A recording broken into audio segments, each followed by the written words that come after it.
రాజమహేంద్రవరంలోని RTO office ఎదురుగా ఉన్న Gandhipuram 4లో drainage కోసం తీసిన గోతులు స్థానికుల పాలిట ప్రమాదకరంగా మారాయి. చౌడేశ్వరి నగర్ నుంచి గాంధీపురం 4 మీదుగా భారీ డ్రైన్ నిర్మాణానికి గతంలో సిటీ ఎమ్మెల్యే ఆదిరెడ్డి వాసు శంకుస్థాపన చేశారు. కాంట్రాక్టర్లు మారడం, వర్షాల వంటి కారణాల వల్ల పనులు సగంలో వదిలేశారు. ఆర్టీఓ ఆఫీసు ఎదురుగా ఉన్న రోడ్డు మీదుగా వెళ్తున్న ఈ డ్రైన్ స్థానికుల పాలిట ప్రమాదకరంగా మారడంతో పాటు రాకపోకలకు కూడా ఇబ్బందిగా మారిందని స్థానికులు ఆవేదన వ్యక్తం చేశారు. సగం తీసి వదిలేసిన సుమారు 5 అడుగుల లోతున్న ఈ డ్రైన్ ఇటీవల కురిసిన వర్షాలకు నిండిపోయింది. నిర్మాణంలో భాగంగా ఇనుప ఊచలు అలాగే వదిలేశారు. డ్రైన్లో పడి పలువురు గాయపడుతున్నారని స్థానికులు ఆందోళన వ్యక్తం చేశారు. ఇప్పటి వరకు 3 పిల్లలు డ్రైన్లో పడి గాయపడ్డారని, వాహనదారులు కూడా ప్రమాదవశాత్తు అసంపూర్తిగా ఉన్న డ్రైన్లో పడిపోతున్నారన్నారు. వీధి కుక్కలు కూడా పడి మరణిస్తున్నాయి. పాత డ్రైన్పై వేసిన స్లాబ్లను తొలగించి రోడ్డుకు అడ్డంగా వేయడంతో వాహనాల రాకపోకలు ఇబ్బంది కలగడంతో పాటు దోమలు వృద్ధి చెంది జ్వరాలు కూడా వస్తున్నాయని స్థానికులు ఆవేదన వ్యక్తం చేస్తున్నారు. వెంటనే డ్రైన్ నిర్మాణాన్ని పూర్తి చేయాలని కోరుతున్నారు. గాంధీపురం 4 ఇది ఆపోజిట్ ఆర్టీఓ ఆఫీసు. మేము ఉండేది ఆనాల ఎన్కలలో. ఇంచుమించుగా 6 నెలలు కావస్తుందండి డ్రైన్ స్టార్ట్ చేసి. ఇప్పుడు ఏమైందంటే దీన్ని ఇన్కంప్లీట్గా వదిలేయడం బట్టి మేము చాలా సఫరింగ్ ఫేస్ చేస్తూ ఉన్నాము. మా వెహికల్స్ వెళ్ళడం కానీ, మేము వెళ్ళడానికి కానీ కొంచెం ఫ్యామిలీస్గా మేము కొంచెం ఇబ్బంది పడుతున్నాం. నెక్స్ట్ ఏంటంటే చిన్న చిన్న పిల్లలు ఉన్నారండి ఎక్కువ మంది. ఇంచుమించుగా 5 అపార్ట్మెంట్స్, 500 మంది నివసించేటువంటి ఏరియా ఇది. 500 మందిలో పిల్లలు కొంచెం ఒక 100 మంది పిల్లలు చిన్న పిల్లలు ఉన్నారు బాగా. వాళ్ళు రీసెంట్గా 1 మంత్ బిఫోర్ అక్కడ 2 పిల్లలు పడిపోవడం జరిగింది. మళ్ళీ ఒక పిల్లోడు కూడా మనం పడిపోవడం జరిగింది. ఎవరి పనిలో వాళ్ళు ఉంటారు, పిల్లల్ని పట్టించుకోనప్పుడు ఆ పిల్లల పరిస్థితి కొంచెం ప్రమాదమే కదా. ఏమో వెహికల్స్, కారు ముందుకు రావాలన్నా వెనక్కి వెళ్ళాలన్నా భయంకరంగా ఉంటుంది. ఈ డ్రైన్కి పైన ఈ ఐరన్ రాడ్స్ ఉన్నాయి, అవి చాలా ప్రమాదం. తుప్పు పట్టేసేసి చాలా ప్రమాదకరంగా ఉన్నాయి ఇవి. మా వెహికల్స్ వెళ్ళడానికి కూడా చాలా ఇబ్బంది అండి. దట్టేమో ఆర్టీ ఆఫీస్ వారేమో బళ్ళు, కార్లు మా వరకు పెట్టేయడం, ఆ బళ్ళు కూడా స్లిప్ అయిపోయే పరిస్థితులు ఎదురవుతున్నాయి. కనుక ఇంచుమించుగా ఆల్మోస్ట్ అందరూ సఫర్ అవుతున్నారు. మీరు నెగ్లెక్ట్ చేశారా లేకపోతే ఎందుకు, ఏ కారణం చేత ఇది ఆగిందో మాకైతే తెలియదు, కానీ యాజ్ ఎర్లీ మీరు కొంచెం చేసి పెడతారని ఆశిస్తున్నాం. పెరుగుతున్న వీఐపీ రాజకీయ ఖైదీల తాకిడితో రాష్ట్రంలోనే పురాతనమైన అతి పెద్దదైన రాజమహేంద్రవరం సెంట్రల్ జైలు ముందే కొత్తగా అవుట్ పోస్ట్ పోలీస్ స్టేషన్ను ఏర్పాటు చేయాలని పోలీస్ శాఖ నిర్ణయించింది. ఈ మేరకు అవుట్ పోస్ట్ నిర్మాణ పనులు వేగంగా జరుగుతున్నాయి. రాష్ట్రంలోనే ప్రముఖమైన రాజమహేంద్రవరం సెంట్రల్ జైలుకు రాజకీయ వీఐపీ ఖైదీల తాకిడి ఈ మధ్యకాలంలో పెరిగింది. వైసీపీ ప్రభుత్వ హయాంలో టీడీపీ అధినేత ప్రస్తుత ముఖ్యమంత్రి చంద్రబాబు నాయుడిని స్కిల్ డెవలప్మెంట్ స్కామ్ కేసులో అరెస్టు చేసి రాజమహేంద్రవరం సెంట్రల్ జైలుకు తరలించారు. దీంతో చంద్రబాబును పరామర్శించేందుకు ఉప ముఖ్యమంత్రి పవన్ కళ్యాణ్ సహా చంద్రబాబు నాయుడు కుటుంబం సెంట్రల్ జైలుకు తరలివచ్చింది. దీంతో బాబును పరామర్శించేందుకు వచ్చే ప్రముఖులు, వారితో పాటు వచ్చే పార్టీ కార్యకర్తలను, మీడియాను అదుపు చేయడం, జైలు వద్ద బందోబస్తు నిర్వహించడం పోలీసులకు సవాల్గా మారింది.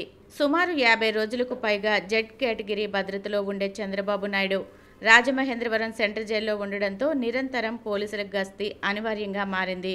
అయితే వారికి జైలు వద్ద కనీసం నిలువ నీడ లేకపోవడంతో తీవ్ర ఇబ్బందులకు గురయ్యారు. తాజాగా వైసీపీ ఎంపీ మిథున్ రెడ్డిని మద్యం కుంభకోణంలో అరెస్టు చేసి రాజమహేంద్రవరం సెంట్రల్ జైలుకు తరలించారు. మిథున్ రెడ్డిని పరామర్శించేందుకు వైసీపీ నేతలు క్యూ కడుతున్నారు.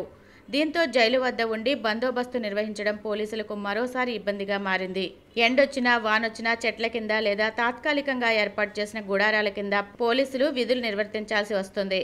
త్వరలో మాజీ ముఖ్యమంత్రి వైసీపీ అధినేత వైఎస్ జగన్ కూడా మిథున్ రెడ్డిని పరామర్శించేందుకు రాజమహేంద్రవరం రానున్నట్టు పార్టీ వర్గాలు చెబుతున్న నేపథ్యంలో పోలీసుల ఇబ్బందులను దృష్టిలో ఉంచుకొని జైలు ప్రధాన ద్వారం ముందే అవుట్ పోస్టును నిర్మించాలని నిర్ణయించి పనులు చేపట్టారు. త్వరలోనే సెంట్రల్ జైలు అవుట్ పోస్ట్ అందుబాటులోకి తెచ్చేందుకు అధికారులు కృషి చేస్తున్నారు.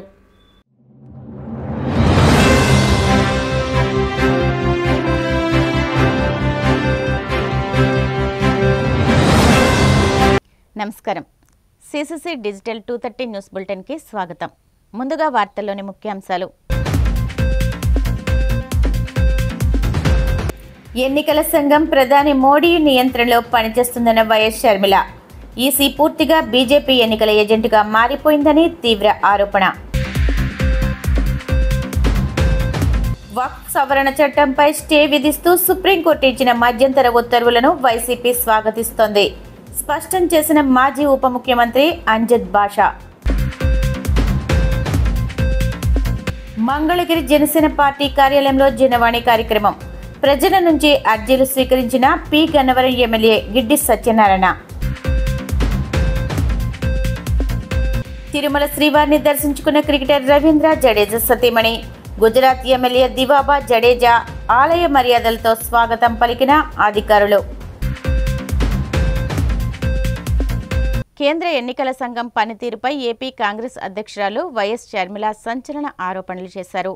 భారత రాజ్యాంగం కల్పించిన ఓటు హక్కును కాపాడాల్సిన ఎన్నికల సంఘమే ప్రధాని మంత్రి నరేంద్ర మోడీ చేతిలో బందీగా మారిందని, బీజేపీకి ఎన్నికల ఏజెంటుగా పనిచేస్తుందని ఆమె తీవ్రంగా విమర్శించారు. దేశంలో ప్రజాస్వామ్యాన్ని, రాజ్యాంగాన్ని కాపాడుకోవడం కోసం ప్రజలంతా పోరాడాల్సిన సమయం ఆసన్నమైందని పిలుపునిచ్చారు. ఎన్నికలను స్వేచ్ఛగా, నిష్పక్షపాతంగా నిర్వహించాల్సిన ఈసీ పూర్తిగా బీజేపీ ప్రయోజనాల కోసం పనిచేస్తుందని ఆరోపించారు. కేవలం ఎన్నికల సంఘమే కాకుండా సిబిఐ, ఈడీ, ఆదాయపు పన్ను శాఖ వంటి కేంద్ర దర్యాప్తు సంస్థలన్నీ ప్రధాని మోడీ గుప్పెట్లో ఉన్నాయని, ఆయన ఆదేశాల మేరకు పనిచేస్తున్నాయని విమర్శించారు. అందరికీ నమస్కారం. ఓటు హక్కుని కాపాడడం కోసం ఒక పోరాటం చేయాల్సిన అవసరం వచ్చింది. భారతదేశ రాజ్యాంగం మనందరికీ ఓటు హక్కునిచ్చింది, మన నాయకుల్ని మనమే ఎన్నుకోవడానికి. ఆ ఓటు హక్కుని కాపాడాల్సిన బాధ్యత ఎలక్షన్ కమిషన్ ఆఫ్ ఇండియాకి ఉంది. ఎన్నికలు స్వేచ్ఛగా, నిష్పక్షపాతంగా నిర్వహించాల్సిన బాధ్యత ఉంది. కానీ ఎలక్షన్ కమిషన్ ఆఫ్ ఇండియా ఈరోజు బీజేపీ మోడీ గారి చేతిలో బందీ అయ్యింది. ఎలాగైతే అన్ని వ్యవస్థలు ఇప్పటికే ఈడీ అయినా, సిబిఐ అయినా, ఇన్కమ్ ట్యాక్స్ అయినా, ఆర్బీఐ అయినా, స్టాక్ ఎక్స్చేంజ్ అయినా, ఎలాగైతే అన్ని వ్యవస్థలు మోడీ గారి గుప్పెట్లో బీజేపీ కోసం పనిచేస్తున్నాయో, ఎలక్షన్ కమిషన్ ఆఫ్ ఇండియా కూడా ఈరోజు బీజేపీ కోసమే పనిచేస్తుంది. ఈ విషయాన్ని రాహుల్ గాంధీ గారు దేశం ముందు బయటపెట్టడం జరిగింది. ఇది పచ్చి నిజం, ఇది మన భారతదేశ ప్రజాస్వామ్య యథార్థత అని రాహుల్ గాంధీ గారు దేశం ముందు ఈసీఐ బండారం బయటపెట్టారు. ఒక శాంపుల్ తీసుకున్నారు కర్ణాటకలోని మహదేవ్పూర్. దాంట్లోనే 1,00,000 దొంగ ఓట్లని నమోదు చేశారు. 1,00,000 ఓట్లకి దొంగ పేర్లున్నాయి, దొంగ ఫోటోలున్నాయి, దొంగ అడ్రస్లున్నాయి. ఇలా ఓట్ చోరీ చేయడమే కాక మహారాష్ట్రలో 5-6 గంటలకు మధ్యలో 60 లక్షల ఓట్లకు పైగా కొత్త ఓట్లు వేయటం జరిగింది. ఈ ఓట్లను ఎవరు వేశారు? సీసీటీవీ ఫుటేజ్ ఎక్కడుంది అంటే ఏ ఆధారాలు లేవు. అలాగే గత 5 సంవత్సరాలుగా ఎన్ని ఓట్లయితే నమోదయ్యాయో ఎలక్షన్లకు ముందు 5 నెలల్లోనే 1 కోటి ఓట్లకు పైగా అంతకంటే ఎక్కువ నమోదయ్యాయి. మరి ఇది అన్యాయం కాదా? ఇది ఓటు చోరీ కాదా? ఎలక్షన్ కమిషన్ వాళ్ళ బీజేపీకి వ్యతిరేకంగా ఉన్న ఓట్లని తొలగించడం అయితేనేమి, లేక దొంగ ఓట్లు బీజేపీకి అనుకూలంగా వేసేవారి పేర్లను చేర్చడం అయితేనేమి, ఇలా ఓటు చోరీకి పాల్పడుతుంది ఎలక్షన్ కమిషన్ ఆఫ్ ఇండియా. ఈరోజు ఎలక్షన్ కమిషన్ ఆఫ్ ఇండియా కూడా బీజేపీ ఎలక్షన్ ఏజెంట్ గా పనిచేస్తుంది. వీటి మీద పోరాటం చేయాల్సిన అవసరం ఉంది. అందుకే రాహుల్ గాంధీ గారి నాయకత్వంలో కాంగ్రెస్ పార్టీ ఈరోజు మన ప్రజాస్వామ్యాన్ని, మన రాజ్యాంగాన్ని కాపాడుకోవాల్సిన అవసరం ఉంది. కాబట్టి ఈ పోరాటాన్ని ఎత్తుకున్నాం. దీనికి మీ మద్దతు కూడా కావాలి, మీ సంతకం కూడా కావాలి. మాతో కలిసి పోరాటం చేయాలని, మన ప్రజాస్వామ్యాన్ని, మన రాజ్యాంగాన్ని కాపాడుకోవాలని మనస్ఫూర్తిగా ప్రార్థిస్తున్నాం. వక్ఫ్ సవరణ చట్టం 2025లో పలు అంశాలపై స్టే విధిస్తూ సుప్రీంకోర్టు ఇచ్చిన మధ్యంతర ఉత్తర్వులను వైసీపీ స్వాగతిస్తోందని మాజీ ఉప ముఖ్యమంత్రి అంజద్ బాషా స్పష్టం చేశారు. కడపలో ఆయన మీడియాతో మాట్లాడుతూ వక్ఫ్ సవరణ చట్టానికి వ్యతిరేకంగా మొదటి నుంచి వైసీపీ పోరాడుతూ వచ్చిందని, ఆ మేరకు పార్టీ అధ్యక్షులు వైఎస్ జగన్ ఆదేశాలతో పార్లమెంటు ఉభయ సభల్లో ఎంపీలు బిల్లుకు వ్యతిరేకంగా ఓటేశారని గుర్తు చేశారు. తనని కలిసిన ముస్లిం మత పెద్దలతో చెప్పిన మాట ప్రకారం పార్లమెంటులో బిల్లు పాస్ అయినప్పటికీ పార్టీ అధ్యక్షులు జగన్ ఆదేశాలతో సుప్రీంలో న్యాయ పోరాటం చేశామని, దాని ఫలితంగానే కొన్ని అంశాలపై స్టే వచ్చిందని అంజద్ బాషా వివరించారు. భవిష్యత్తులో రాజ్యాంగ ఉల్లంఘనకు సంబంధించిన ఏ అంశాన్ని వైసీపీ చూస్తూ ఊరుకోదని హామీ ఇచ్చారు. మరి వక్ఫ్ సవరణ చట్టం 2025 తీసుకురావడం జరిగింది. మరి ఆ బిల్లును లోక్సభ మరియు రాజ్యసభలో కూడా ఆమోదింపజేసుకోవడం జరిగింది. మరి ఆ సందర్భంలో కూడా వైఎస్ఆర్ కాంగ్రెస్ పార్టీ మా నాయకుడు శ్రీ వైఎస్ జగన్మోహన్ రెడ్డి గారి ఆదేశాలతో వైఎస్ఆర్ కాంగ్రెస్ పార్టీ ఏదైతే వక్ఫ్ సవరణ చట్టం 2025ని వ్యతిరేకించడం జరిగింది. మా పార్లమెంట్ సభ్యులు లోక్సభలో కానీ రాజ్యసభలో కానీ మరి ఈ వక్ఫ్ సవరణ చట్టం 2025కు వ్యతిరేకంగా ఓటు వేయడం జరిగింది. మరి ఆ రోజు దానికి వ్యతిరేకంగా ఓటు వేసేదానికి కారణాలు కూడా మరి చెప్పడం జరిగింది. మరి ఇది పూర్తిగా అన్కాన్స్టిట్యూషనల్, రాజ్యాంగ వ్యతిరేకమైన బిల్లు. మరి ఏదైతే ప్రిన్సిపల్ రైట్స్ ఏదైతే ఉన్నాయో మరి రాజ్యాంగం కల్పించిన కొన్ని హక్కులను కాలు రాసే విధంగా మరి ఈ బిల్ ఉందని చెప్పి కూడా మరి ఆ రోజు వైఎస్ఆర్ కాంగ్రెస్ పార్టీ మరి మైనార్టీల శ్రేయస్సును దృష్టిలో పెట్టుకొని మా నాయకుడు శ్రీ వైఎస్ జగన్మోహన్ రెడ్డి గారి ఆదేశాలతో మరి ఆ బిల్లును కూడా వ్యతిరేకించడం జరిగింది. మరి ఎందుకంటే ఎన్డీఏ ప్రభుత్వానికి మెజార్టీ ఉంది కాబట్టి మరి ఆ బిల్లును లోక్సభలో మరి రాజ్యసభలో కూడా మరి ఆమోదింపజేసుకోవడం జరిగింది. తద్వారా న్యాయ పోరాటం చేయాలని చెప్పి కూడా మరి ఆ రోజు ఆలోచన చేసి మా రాష్ట్ర అధ్యక్షులు శ్రీ వైఎస్ జగన్మోహన్ రెడ్డి గారి ఆదేశాలతో మరి సుప్రీంకోర్టులో కూడా మరి పిల్ వేయడం జరిగింది.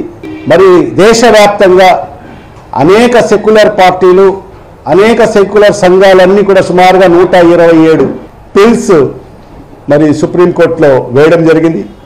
మరి సుప్రీంకోర్టు కూడా దీనికి పూర్తిగా విచారణ కూడా చేయడం జరిగింది. మరి దాంట్లో భాగంగానే మరి ఈరోజు మరి రిజర్వ్ చేసిన ఏదైతే సుప్రీంకోర్టు మధ్యంతర ఉత్తర్వులను మరి ఈరోజు వెల్లడించడం జరిగింది.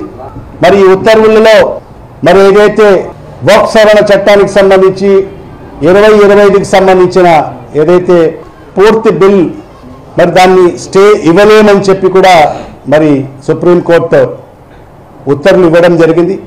మరి ఇవాళ మాకు పూర్తిగా ఉపశమనం కలగకపోయినా మరి కొన్ని ముఖ్యమైన అంశాలలో మరి ఈరోజు సుప్రీంకోర్టు ఏదైతే మధ్యంతర ఉత్తర్వుల్లో కొన్ని ముఖ్యమైన అంశాల్లో ఈరోజు మనకు ఉపశమనం కలిగిందని చెప్పి కూడా ఈ సందర్భంగా తెలియజేసుకుంటున్నాను. తద్వారా మరి ఏదైతే ఈ సుప్రీంకోర్టు మధ్యంతర ఉత్తర్వులను కూడా మరి ఈరోజు మేము స్వాగతిస్తున్నాము. మరి దాంతో ప్రధానంగా మా యొక్క డిమాండ్ ఏమనిందంటే పూర్తిగా ఏదైతే ఈ సవరణ చట్టం 2025ని పూర్తిగా నిలుపుదల చేయాలని చెప్పి మా యొక్క డిమాండ్ ఉంది. జనసేన పార్టీ ఎమ్మెల్యేలు జనవాణి కార్యక్రమంలో పాల్గొని రాష్ట్రంలోని పలు ప్రాంతాల నుంచి వచ్చిన ప్రజల సమస్యలకు సంబంధించి అర్జీలు స్వీకరిస్తున్నారు. అనంతరం వాటిని అధినేత దృష్టికి తీసుకువెళ్లి పరిష్కరిస్తామని హామీ ఇస్తున్నారు.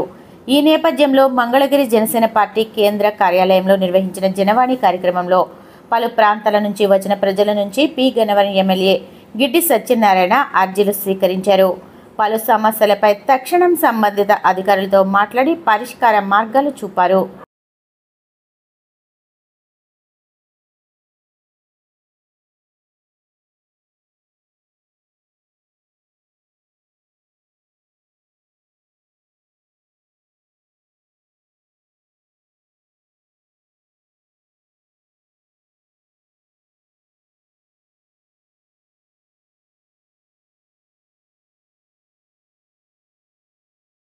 తన 5 ఏళ్ల పాలనలో వైద్య విద్యా రంగంలో వినూత్న ఆలోచనలతో వైఎస్ జగన్ సమూల మార్పులు తీసుకువచ్చారని, ఆయనకు ఎక్కడా మంచి పేరుస్తుందన్న భయంతోనే ఆయన చేపట్టిన మంచి పనులను ముందుకు సాగనీయకుండా కూటమి ప్రభుత్వం కుట్రపూరితంగా ఆపేసిందని వైసీపీ రాష్ట్ర అధికార ప్రతినిధి టీటీడీ మాజీ చైర్మన్ భూమన కరుణాకర్ రెడ్డి ఆగ్రహం వ్యక్తం చేశారు.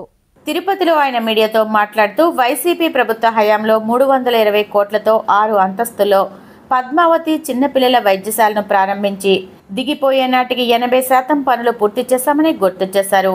తదనంతరం అధికారంలోకి వచ్చిన కూటమి ప్రభుత్వం 15 నెలలైన 20% పనులు కూడా పూర్తి చేయకుండా ఉద్దేశపూర్వకంగా నిర్లక్ష్యంతో వ్యవహరిస్తోందని ఆరోపించారు. మమ్మల్ని తీవ్రంగా వ్యతిరేకించేటువంటి ప్రతిప శక్తులు జగన్మోహన్ రెడ్డి గారు ఎప్పటికీ కూడా అధికారంలోకి రాకుండా ఉండాలని, రాకుండా పోతేనే మన పబ్బం గడుస్తుంది అనుకునేటువంటి తెలుగుదేశం పార్టీ, జనసేన పార్టీలకు సంబంధించినటువంటి తిరోగామ పార్టీలకు చెందిన వాళ్ళు తప్ప నిజంగా ప్రజల సంక్షేమం పట్ల బాధ్యత కలిగినటువంటి వాళ్ళెవరైనా కూడా జగన్మోహన్ రెడ్డి గారి చేసినటువంటి మంచిని కాదనలేనటువంటి పరిస్థితి. అందులో భాగంగానే జగన్మోహన్ రెడ్డి గారు 17 మెడికల్ కళాశాలల్ని ప్రభుత్వమే నిర్మించి వాటి ద్వారా కొన్ని వందల మందికి పైగా వైద్య విద్యార్థులను తయారు చేసి డాక్టర్లుగా వాళ్ళందరినీ కూడా పేద ప్రజలకు అందుబాటులో తేవటానికి ఆయన చేసినటువంటి కృషిని గుర్తించకపోగా ఈ 17 మెడికల్ కళాశాలల మీద విషం చిమ్ముతూ ఆయన హయాంలో ప్రారంభించినటువంటి 7 కళాశాలలు మిగతా కళాశాలలన్నింటినీ కూడా ప్రైవేటీకరణ చేయాలనని చంద్రబాబు గారు తీసుకున్నటువంటి నిర్ణయం మీద ఈ రోజున రాష్ట్ర వ్యాప్తంగా ప్రజా సంఘాలన్నీ కూడా బగ్గుమంటున్నటువంటి విషయం మనకందరికీ కూడా తెలుసు. జగన్మోహన్ రెడ్డి గారు మొన్న పత్రికా సమావేశంలో ఒక గొప్ప మాటను మాట్లాడడం జరిగింది. పని చెయ్యటమే తెలుసు గాని జగన్మోహన్ రెడ్డి గారికి పేదలకు మంచి జరగాలన్నటువంటి తపనే తప్ప నేను చేసినటువంటి మంచి నేను దాన్ని డప్పు కొట్టుకొని వాయించుకోవాలా అన్నటువంటి తత్వం ఇసుమంతా లేనటువంటి ఒక సద్గుణమైనటువంటి వ్యక్తి జగన్మోహన్ రెడ్డి గారు. అందుకే ఆయన చేసినటువంటి మంచి ఆంధ్ర రాష్ట్ర ప్రజలు అనుభవిస్తున్నప్పటికీ కూడా తెలుగుదేశం పార్టీ జనసేన పార్టీలు చేసినటువంటి విష ప్రచారం కారణంగా జగన్మోహన్ రెడ్డి గారు చేసినటువంటి మంచి మరుగున పడింది అన్నటువంటి విషయంలో ఏ రకమైనటువంటి అభ్యంతరాలు లేవు. జగన్మోహన్ రెడ్డి గారు చేసినంత మంచి, జగన్మోహన్ రెడ్డి గారు పేద ప్రజల పట్ల చూపించినటువంటి బాధ్యతాయుతమైనటువంటి ప్రవర్తన ప్రపంచ రాజకీయాలలో ఏ రాజకీయ నాయకుడు రాజకీయవేత్త కూడా ఇంత గొప్పగా పనిచేసినటువంటి వ్యక్తి లేడునని ఈ రోజున ప్రజలందరూ కూడా భావించుకోవాల్సినటువంటి పరిస్థితి మనమందరం కూడా చూస్తున్నాం. దాదాపు 320 కోట్ల రూపాయలతో పద్మావతి చిన్నపిల్లల సూపర్ స్పెషాలిటీ ఆసుపత్రిని నిర్మించండి అని ఆయన తీసుకున్నటువంటి నిర్ణయం కారణంగా ఇదిగో ఈ ఆసుపత్రి మా హయాంలోనే దాదాపు 80% పైగా పనులు కూడా పూర్తయినాయి. మిగతా 20% పనులు 1.5 సంవత్సరాల కాలంగా నత్తనడుకున జరుగుతున్నాయి. మా మీద అవినీతి ఆరోపణలు చేసి ఆ పనులు నత్తనడకన సాగేటట్టుగా చేసి 1.5 సంవత్సరం అవుతున్నప్పటికీ కూడా ఇప్పటికీ కూడా ఇవి పూర్తి కాకుండా చేసినటువంటి ఘనత ఈ కూటమి ప్రభుత్వానిది. మా పాలనలో రాయలసీమకే తలమానికమైనటువంటి స్విమ్స్ ఆసుపత్రిని అధునాతనంగా తీర్చిదిద్దాలన్నటువంటి గొప్ప సంకల్పం జగన్మోహన్ రెడ్డి గారిదైతే జగన్మోహన్ రెడ్డి గారు ప్రజలకు చేసేటువంటి ఏ మంచినైనా చిదిమేద్దాము అన్నటువంటి దుష్ట భావన చంద్రబాబు నాయుడు గారి ప్రభుత్వానిది అని చెప్పడానికి ఇంతకంటే మరొక ఉదాహరణ లేదు. ముఖ్యమంత్రి చంద్రబాబుని విమర్శించే అర్హత వైసీపీ నాయకులకు లేదని గూడూరు ఎమ్మెల్యే పాసం సునీల్ కుమార్ పేర్కొన్నారు. తిరుపతి జిల్లా గూడూరు పట్టణంలోని ఎమ్మెల్యే క్యాంపు కార్యాలయంలో జరిగిన మీడియా సమావేశంలో ఆయన మాట్లాడుతూ చిల్లకూరు మండలం మోమిడి గ్రామంలో వైసీపీ నాయకులు మాజీ మంత్రి కాకాని ఎమ్మెల్సీలు చేసిన వ్యాఖ్యలను ఖండిస్తున్నామని అన్నారు. కూటమి ప్రభుత్వం ఇచ్చిన హామీలను నెరవేరుస్తూ వస్తుందని, గత వైసీపీ ప్రభుత్వంలో రౌడీయిజాన్ని ప్రోత్సహించి అనేక అక్రమాలకు పాల్పడ్డారని గుర్తు చేశారు. అభివృద్ధి సంక్షేమమే ధ్యేయంగా కూటమి ప్రభుత్వం పాలన సాగిస్తోందన్నారు. పెద్దలు గోవర్ధన్ రెడ్డి గారు వచ్చారు, ఇంకా పెద్దలు ఎమ్మెల్సీ చంద్రశేఖర్ రెడ్డి గారు వచ్చారు, అలాగే గౌరవ సూర్యాపేట మాజీ శాసన సభ్యులు సంజీవ్ గారు వచ్చారు. వీళ్ళందరూ కూడా వచ్చి కూర్చున్నారు. కానీ కొన్ని విషయాల్లో వాళ్ళు ఈ ఎమ్మెల్సీ గారి మాటలు నమ్మి నిజం ఏమో అని చెప్పి అక్కడ కొన్ని మాటలు మాట్లాడారు. అవి మాట్లాడితే పర్వాలేదు, కానీ చంద్రబాబు నాయుడు గారిని విమర్శించడం అనేది మీ స్థాయి కాదు. మీలాంటి వాళ్ళు చంద్రబాబు నాయుడు గారిని విమర్శించే స్థాయి మీకు లేదని మళ్ళీ నేను తెలియజేస్తున్నాను. ఎందుకంటే అక్కడికి వచ్చేసి అసలు విషయంకి వచ్చి ఆ విషయం రావడమే తప్పు. వచ్చిన మళ్ళీ నేరుగా చంద్రబాబు నాయుడు గారి పైన ధ్వజం. ఈరోజు ఈ దేశంలో ఉన్నటువంటి ముఖ్యమంత్రుల్లో తెలివిగల ముఖ్యమంత్రి, క్యాబుల ముఖ్యమంత్రి ఒక నారా చంద్రబాబు నాయుడు గారు అని చెప్పేదానికి మేమందరం కూడా, మేమే కాదు ఈ ఆంధ్ర రాష్ట్ర ప్రజలందరూ కూడా ఎవరిని కదిలించినా ఈరోజు సంక్షేమం అభివృద్ధి ఎవరు చేస్తున్నారంటే చంద్రబాబు నాయుడు గారి పేరు తప్ప వేరే పేరు చెప్పే పరిస్థితి లేదని చెప్పి మేము ధైర్యంగా చెప్తున్నాం. ఈరోజు చెప్పిన విధంగా చంద్రబాబు నాయుడు గారు, పవన్ కళ్యాణ్ గారు, నాలా లోకేష్ బాబు గారు సూపర్ 6 పథకాలను అందించినటువంటి మేటి నాయకులు మా నాయకులు అని చెప్పి నేను తెలియజేస్తున్నాం. ఎన్నో సంవత్సరాల నుంచి నాకు తెలిసి 95 నుంచి నాకు ఈ మున్సిపల్ చైర్మన్గా ఉన్నప్పుడు నేను రాజకీయాల్లో ఉన్నాను. ఎక్కడ కూడా చిన్న తగాదా ఎలక్షన్ జరిగాయి, కానీ మీలాగా దాడులు చేసే సంస్కృతి మొదలుపెట్టింది మొట్టమొదటి వైఎస్ఆర్సీపీ అని తెలియజేస్తున్నాం. మొన్న ఎలక్షన్లో చిలకూరు బూత్ దగ్గరికి వెళ్ళి మా నాయకుడు పట్టాభిరామిరెడ్డి గారి పైన చేయి చేసుకుంది ఈ ఎమ్మెల్సీ కాదా అని నేను తెలియజేస్తున్నా. అట్లాగే ఆ రోజు మీ తొత్తు అంజిరెడ్డి ఎలక్షన్ డబ్బులు దీనికి సంబంధించిన పోలీస్ వ్యాన్లో ఎక్కించి పనిచేయటువంటి అంజిరెడ్డి మా రామచంద్రారెడ్డి గారిని కొట్టిన విషయం కూడా మీకు తెలియదా అని తెలియజేస్తున్నా. ఆ రోజు నేను వెళ్ళి ఆకపోతే ఇంకా కూడా కార్యకర్తల మీద, నాయకుల పైన దౌర్జన్యాలు చేసేటువంటి పరిస్థితి మీదని చెప్పి నేను తెలియజేస్తున్నా. అసలుకి ఈ దౌర్జన్యాలు చేసే సంస్కృతిని తీసుకొచ్చింది ఈ ఎమ్మెల్సీ మేరీ మురళి అని చెప్పి నేను తెలియజేస్తున్నా. అవునా? ఏంటంటే నేను నాదేంటంటే అట్లా తగులు వేసుకుని మనం గెలిచాం కాబట్టి వైఎస్ఆర్సీపీని సాధించాలా, మనం గెలిచాం కాబట్టి ఈరోజు కూడా వర్కులు చేస్తున్నారు. నేనైతే ఒప్పుకునే సమస్య లేదు. న్యాయం అయితే చెప్పండి, ఇంకా మీ మార్పు అంటే న్యాయం అయితే. అంతేకాని నేను ఎదురు చూచారని చెప్పి మా దళిత ఎస్సీ ఎస్టీ బీసీల పైన నీ యొక్క దౌర్జన్యాలు కుదరదని చెప్పి నేను తెలియజేస్తాను. మళ్ళీ చెప్తున్నా, రేపు మత్స్యకారులు కానీ నీకు ముందు బయలు చేసింది అంటే డబ్బు ఉన్నాడు కదా, ఏం వాళ్ళు తీసుకోవాలి. నువ్వు కొట్టిస్తే మా వాళ్ళు కొట్టిస్తే వాళ్ళందరూ లోపలేసే వాళ్ళు కూడా లోపల ఉన్నా, ఏం వాళ్ళకి బెయిల్ పెట్టదు. నువ్వు చెప్తున్నా పెట్టచ్చు కదా వాళ్ళు నీ మనుషులు అంటే. నేను మళ్ళీ చేస్తున్న మత్స్యకార సోదరులకి, బాబు మీరు బయట వచ్చిన తర్వాత ఖచ్చితంగా రాజీ చేస్తాను. నేను దాని రెండో మాట్లేదు. తిరుపతి జిల్లా రామచంద్రాపురం మండలం సి రామాపురంలోని బ్రహ్మర్షి గురూజీ సిద్ధేశ్వర తీర్థం ఆశ్రమాన్ని మారిషస్ దేశ ప్రధాని నవీన్ చంద్రన్ రాంగుళం, వీణా రాంగుళం దంపతులు సందర్శించారు. ఈ సందర్భంగా బ్రహ్మర్షి గురువానంద గురూజీ మాట్లాడుతూ నవీన్ చంద్ర రాంగుళం చేపట్టిన ప్రజాసేవకు గుర్తింపుగా ఇప్పటికే 4 పర్యాయాలు మారిషస్ ప్రధాని మంత్రిగా ఎంపికయ్యారని తెలిపారు. మరింత దీర్ఘకాలం ఆయన ఉన్నత పదవిలో ఉండగలరని గురూజీ ఆశాభావం వ్యక్తం చేశారు. మారిషస్ ప్రధాని మాట్లాడుతూ హిందువుగా బ్రహ్మర్షి ఆశ్రమానికి రావడం తన పూర్వజన్మ సుకృతంగా భావిస్తున్నానని అన్నారు. గురూజీ ఆశీస్సులతో తాను 4 సార్లు మారిషస్ కు ప్రధానమంత్రి అయ్యారని తెలిపారు.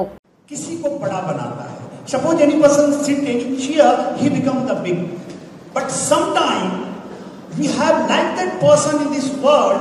If that person will sit on that chair going to become big. Chair going to become giving his greatness, showing the greatness. So if normal person sit on chair, because of the chair he become big. But if great person sitting on chair, then because of him that chair going to get big. He is the 4th time Prime Minister of the Mauritius, and I wish last breath he must be Prime Minister of the Mauritius, and with that Mauritius flag, national flag, Shiv Shekhar Ji Ramgulam, he is the national father of the Mauritius. He is the like Mahatma Gandhi. He is the founder of the Mauritius. So this from great family. All foreigners who come to Mauritius, when they meet you, they say the same thing. They all tell you you'll win very soon. So he said this. I said thank you. But I told him, to cut a long story short, Swamiji, elections here are different because they are committing fraud. They are fraud, electoral fraud. They already pack the boxes with the votes and they chain the boxes. They have lots of money because they're very corrupt. They have stolen a lot of money. Today, there is no money in the coffers. And they're giving people freebies every day. They control the police. They control the army. They control the national television. And every day on national television, in the Hindi program, in Hindustani news, something against me. So I made a mistake. I said, I hope you're right. So you're probably thinking this, I've never met somebody like it. So I said, then, since you're insisting, you still have doubts, get a piece of paper and a pencil. So I went inside. I thought Swamiji was going to give me prayer. He said, write the date. I wrote the date, 15 September. He said, write the time. It was 5:22 in the evening. I wrote 5:22. And then he said to me, since you are insisting, I shouldn't tell you, but I'm telling you, on the 13th of November, you will sit on the chair. ఉత్తరాంధ్రలో ప్రముఖ పుణ్యక్షేత్రంగా విరాజిల్లుతున్న సింహాచలం శ్రీ వరాహ లక్ష్మీ నరసింహస్వామి వారి నిత్య కళ్యాణం అంగరంగ వైభవంగా జరిగింది. ఆర్జిత సేవల్లో భాగంగా అర్చక స్వాములు ఉత్సవమూర్తి గోవిందరాజస్వామిని ఉభయ దేవేరులతో మండపంలో అధిష్ఠింపచేశారు. నిత్య కళ్యాణంలో పాల్గొన్న భక్తుల గోత్రనామాలతో సంకల్పం చేసి పాంచరాత్రాగమ శాస్త్రం విధానంలో విశ్వక్సేనారాధన పుణ్యాహవచనంతో కార్యక్రమానికి శ్రీకారం చుట్టారు. కంకణ ధారణ, నూతన యజ్ఞోపవిత సమర్పణ, జీలకర్ర బెల్లం, మాంగళ్య ధారణ, తలంబ్రాల ప్రక్రియను కమనీయంగా జరిపించారు.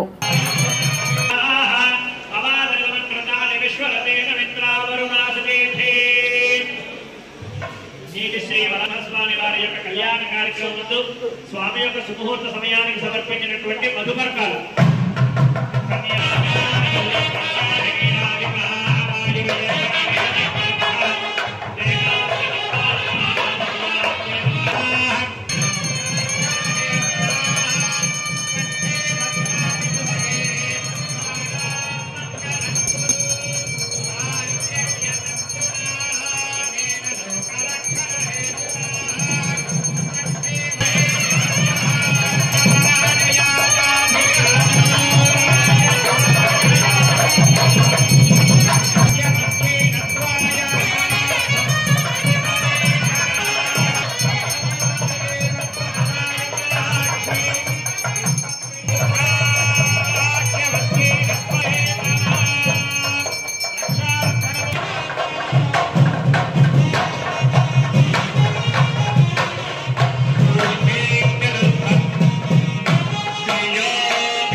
మోక్షయిష్యామి మానసః. ఈ పాప పంకిలమైనటువంటి శరీరం నుండి నేను విరవడానికి మోక్షాన్ని ఇవ్వగలిగే ఏకైక కారణభూతం నేనే అని చెప్పి కృష్ణ పరమాత్మ మనకి ఆ యొక్క మాట ఇస్తాడు అనమాట. ఆ యొక్క మాటను మనం గుర్తు చేసుకుంటూ, స్వామి నీ కళ్యాణ కార్యక్రమంలో నీ పాదాన్ని ఆశ్రయిస్తూ నిన్నే శరణానికి చేస్తూ నీ కళ్యాణ కార్యక్రమం చేసుకుంటున్నాను.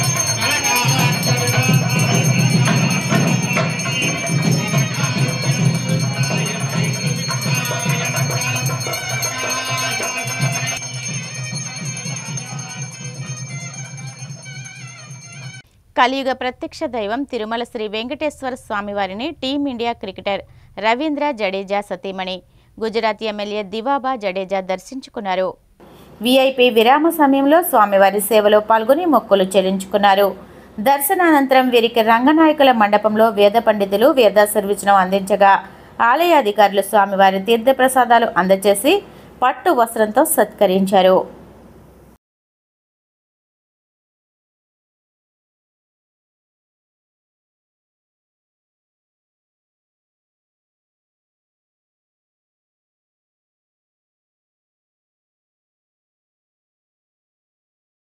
వార్తలు ముగించే ముందు ముఖ్యాంశాలు మరొకసారి. ఎన్నికల సంఘం ప్రధాని మోడీ నియంత్రణలో పనిచేస్తుందన్న వైఎస్ షర్మిల.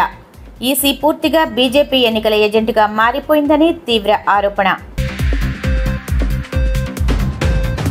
వక్ఫ్ సవరణ చట్టంపై స్టే విధిస్తూ సుప్రీంకోర్టు ఇచ్చిన మధ్యంతర ఉత్తర్వులను వైసీపీ స్వాగతిస్తోంది. స్పష్టం చేసిన మాజీ ఉప ముఖ్యమంత్రి అంజద్ బాషా.